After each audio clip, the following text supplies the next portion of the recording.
복된 길잡이라는 제목으로 말씀 전합니다.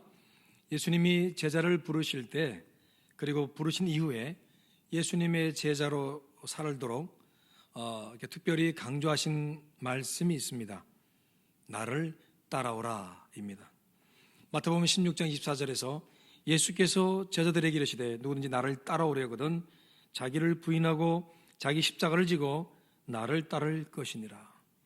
예수님은 제자들을 부르실 때도 나를 따라오라 하셨고, 따르는 제자들에게도 방금 자기를 부인하고 십자가를 지고 나를 따르라고 하십니다.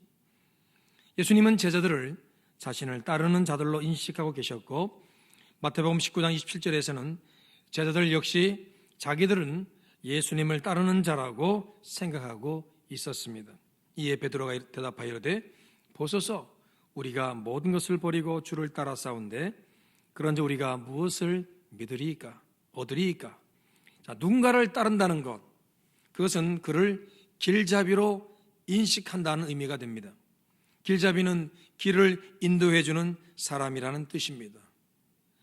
예수님은 우리 인생의 구원의 길을 안내하시는 구원의 길잡이로 이 땅에 오셨습니다. 이것을 요한복음 1장 9절에서 참빛 그 세상에 와서 각 사람에게 비추는 빛이 있었나니 라고 말씀하지요. 각 사람에게 비추는 빛, 어느 특별한 사람이 아니라 각 사람, 모든 사람, 각 사람에게 비추는 빛. 이는 예수님이 세상의 모든 사람 한 사람 위한 구원의 빛, 구원의 길잡이가 되심을 말씀하는 것이죠. 그래서 예수님은 스스로 말씀하시기를 요한복음 14장 6절이죠. 내가 곧 길이요 진리요 생명이니 나로 말미암지 않고는 아버지께로 올 자가 없느니라고 하십니다. 누구든 예수님을 믿고 따르면 구원의 길을 걷게 되는 것이지요. 구원의 길잡이가 되신 예수님인 거죠. 그러므로 예수님이 제자를 부르시고 나를 따라오라고 하신 목적은 분명합니다. 제자들의 구원을 위한 길잡이가 되신다는 것입니다. 여기 또 다른 목적이 하나 더 있습니다. 제자들로 구원의 길이신 예수님을 안내하는 길잡이가 되라는 것이죠. 이를 위해 예수님은 내가 너희를 사람 낚는 어부가 되게 하리라. 나를 따라오너라, 나를 따라오라. 내가 너희를 사람 낚는 어부가 되게 하리라 말씀하신 거죠. 이 두 가지 목적을 위해 예수님은 밤을 새워가며 기도하신 후에 12명의 제자를 뽑으셨습니다. 그 중에 한 사람이 오늘 본문에 나오는 가룟 유다입니다. 그는 예수님께 사랑과 신뢰를 받은 자였습니다. 그에게 특별히 살림살이를 맡기시기까지 하셨지 않습니까? 17절에 보시면 이 사람은 본래 우리 수 가운데 참여하여 이 직무의 한 부분을 맡았던 자라고 합니다. 구원의 길이신 예수님을 사람들에게 안내하는 길잡이 역할을 했던 사람이라는 뜻입니다. 그런 목적으로 받았던 사람, 그런 직무를 맡았던 사람이라고 표현하는 것이죠. 하지만 16절에서 유다는 예수 잡는 자들의 길잡이가 되었습니다. 저가 참 자기의 구원의 길잡이가 되시는 예수님을 배반하고 도리어 예수님을 잡는 자들의 길잡이가 되어서 예수님께 배반의 입맞춤을 하게 되지요. 굳이 예수님께 입맞춤한 것은 뭘까요? 알페의 아들 야고보라는 제자가 있는데요. 그 사람이 예수님과 얼굴이 너무 많이 닮았다고 그래요. 그래서 많은 사람이 그 사람을 예수님으로 잘못 알아보는 경우가 비일비재했다는 거지요. 그래서 예수님을 체포할 때 대제사장들과 원로들이 예수님 대신 알페의 아들 야고보를 잡지 않도록 예수를 판 가룟 유다가 예수님께 입을 맞추는 것으로 신원을 삼았다라고 하는 그런 전승도 있습니다. 어쨌든 가룟 유다는 예수님을 알리는 길잡이 역할을 했지요. 그러나 그것은 구원을 위한 것이 아니라 예수님을 배신하여 자기의 생각과 욕심을 채우려는 목적으로 예수님을 안내하는 길잡이 역할을 한 거예요. 성경을 보면 가룟 유다는 나름대로 가난한 사람들을 돕겠다는 마음이나 정의감을 지닌 사람이었음을 보게 됩니다. 한 여인이 300데나리온의 그 비싼 향유를 예수님 머리에 또는 발에 부어드렸을 때 저것을 팔아 가난한 사람들에게 나누어주면 크게 도움이 될 텐데 어찌 저렇게 낭비를 하는가라는 말을 이 가룟 유다가 하게 되죠. 물론 성경은 유다가 정말 가난한 사람들을 생각해서가 아니라 도둑이었기 때문이라고 이렇게 표현합니다. 그래도 나름대로 가난한 사람들을 위한다는 생각을 지니고 있었다는 것은 분명하지요. 그래서 이것이 그의 좋은 점이라고 우리는 말할 수 있을 겁니다. 가난한 자를 누구보다도 먼저 생각할 수 있는 사람, 어쨌든 간에 가난한 사람을 생각할 수 있는 건 참으로 큰 장점이 아닐 수 없습니다.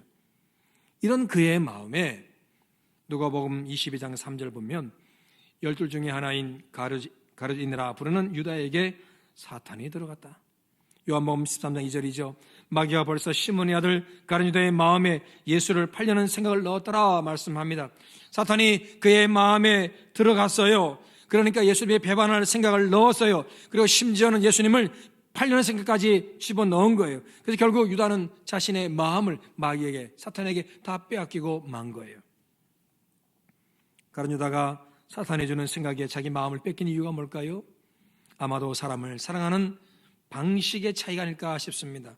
가룟 유다의 마음은 가난한 자들을 도우려는 마음으로 가득한데 예수님이 300데나리온 하는 향유를 자기를 위해 허비하는 것을 보고 실망감을 느꼈을 거예요. 아니, 왜 저거를 그대로 놔두시나?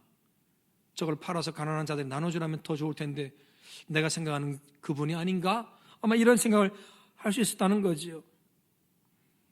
이때 사탄은 인간적인 사랑을 강조하면서 주님을 위하는 마음은 약해지도록 유인하는 방법을 사용했겠지요. 이를테면 민중을 위해 별 도움 될 것 같지 않은 예수는 배반하자 그 대가로 차라리 그 대가로 받은 돈을 네가 하고 싶은 좋은 일에 쓰면 좋지 않겠냐라고 하는 그러한 생각을 이 사탄이 가룟 유다의 마음에 넣어줬다는 것이죠.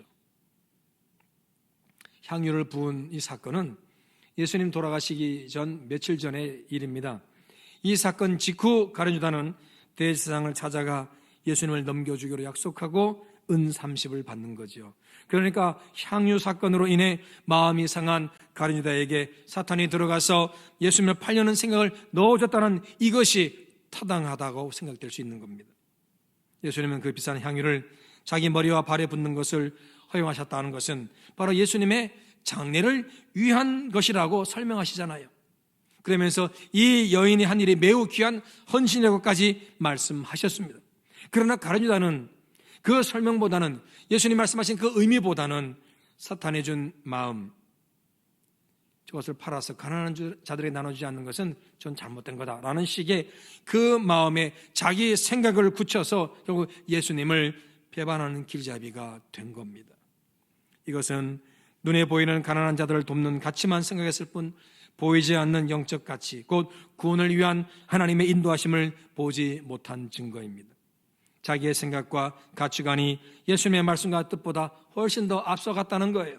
그래서 그는 예수님을 안내하는 길잡이 역할을 했으나 예수님을 구원의 길로 안내하는 것이 길잡이가 아니라 예수님을 배반하여 예수님을 잡는 그런 잘못된 길잡이가 된 것입니다.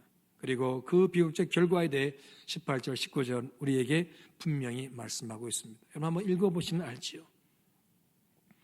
우리 구원의 길잡이가 되시는 예수님을 믿는 우리 역시 누군가에게 구원의 길이 되시는 예수님을 안내하는 길잡이가 분명합니다. 그러나 내 생각과 가치관이 주님의 뜻과 말씀의 가치관보다 앞서게 되면 잘못된 길잡이로 전락하는 오류를 범하게 됩니다. 힘들고 어려운 상황에도 주님의 인도하심과 그 뜻을 이루실 주의 전능함을 신뢰하며 묵묵히 예수님을 따라가면서 누군가를 위한 복된 길잡이가 되시기를 축복합니다.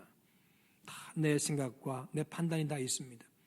때로는 그 감정이 주님이 원하는 뜻보다 더 앞설 수도 있습니다. 그럼에도 우리가 분명히 할 것은 구원의 길잡이가 되신 예수님, 나의 구원의 길잡이가 되신 예수님이시기 때문에 우리는 예수님을 따라가는 사람들입니다.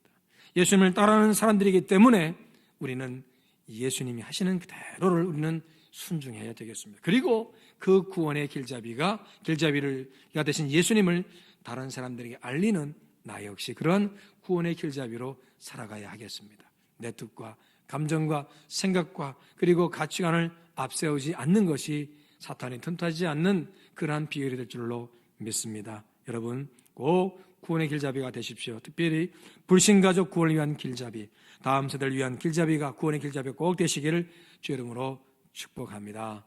기도하겠습니다.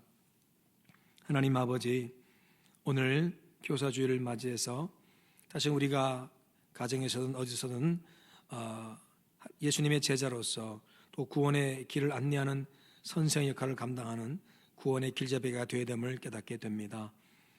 가룟 유다는 그렇게 부름을 받았지만 그는 예수님을 배반하는 길잡이가 되었습니다. 내 생각, 내 가치관, 내 감정을 앞세우다 보면 또 사람을 사랑하는 방식을 예수님의 방식이 아닌 내가 원하는 방식으로 하다 보면 우린 그렇게 잘못된 오류에 빠질 수 있게 됩니다. 오늘 우리로 하여금 다시금 주의 말씀에 온전히 순종하며 나의 구원의 길이신 예수님을 온전히 따라가는 순종의 사람이 될 것을 결단하게 하시고 나의 모든 것보다 우선하는 것이 주님의 뜻이요 주님의 말씀임을 고백하도록 축복해 주옵소서. 그리고 그렇게 주님 따라가면서 나 역시 누군가에게 예수님을 알리는 구원의 길잡이로 쓰임받는 귀한 선생 되도록 축복해 주옵소서. 오늘 이렇게 선생됨을 축복하고 또 위로하고 격려하는 모든 하나님의 사람들을 축복하고 또 하나님 우리가 서로 교사됨을 선생됨을 인정하고 또 굳은 결심과 함께 하나님 구원의 길잡이로 나아가도록 우리를 인도해 주옵소서. 모두를 축복하고 감사하며 예수 이름으로 기도합니다. 아멘.